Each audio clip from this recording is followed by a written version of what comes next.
people test like this. Yeah. What do the Jamaicans do different? If you look at the Jamaicans, they train a lot like us. Yeah. Yeah, I have a track book coming out. They do, in America, they do too much sprinting on tracks. That's why they have shin splints. You go through this, right? You got all these overuse injuries of the lower extremities. Then why overuse them, coaches? Yeah. Why do you do that? A top male sprinter puts out 1,000 pounds per step. Well, the average top sprinter covers the track in 100 meters in 43 to 45. Bolt does it in 41. But if you take Bolt, so that's 41,000 pounds of work in 10 seconds. For a guy in my gym that squats 1,000 pounds, it takes him 25 minutes to do 12,000 pounds of work. So which one's more extreme?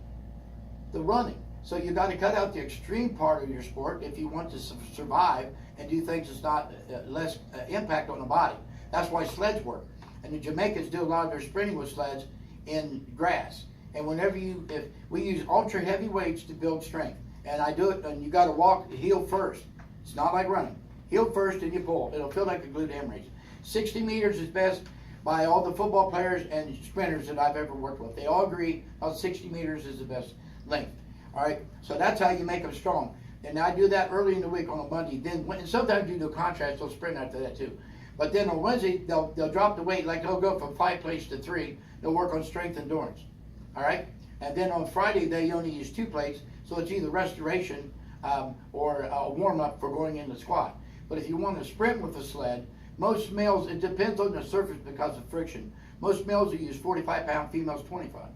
All right, but if you sprint 30 meters in 4 seconds, you don't want to go any slower than 4/10 of a second over that with your resistance, because it would distort the motor patterns.